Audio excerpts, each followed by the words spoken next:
Hinigpitan na ang pagbabantay sa mga pantalan bunsod ng inaasahang pagdagsa ng mga pasaherong uuwi sa kani-kanilang mga probinsya. LTO pinaigting din ang pagbabantay sa mga lansangan. May balitang pambansa si Gab Villegas ng PTV. Posibleng pumalo sa 600,000 ang bilang ng mga pasahero sa lahat ng pantalan ngayong araw.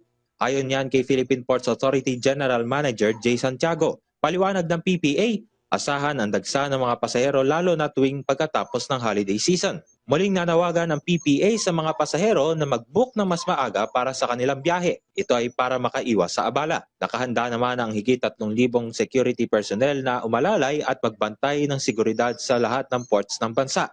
Una nang nanawagan ang Philippine Ports Authority sa mga shipping company na ipatupad ang online ticketing system para mabawasan ang congestion o kumpol ng pasahero sa mga pantalan.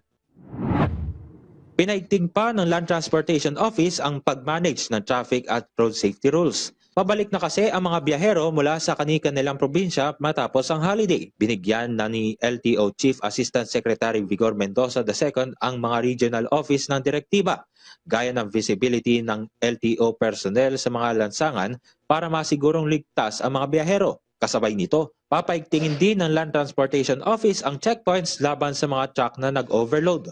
Mula sa People's Television Network, Gab Humilde Villegas para sa Balitang Pambansa.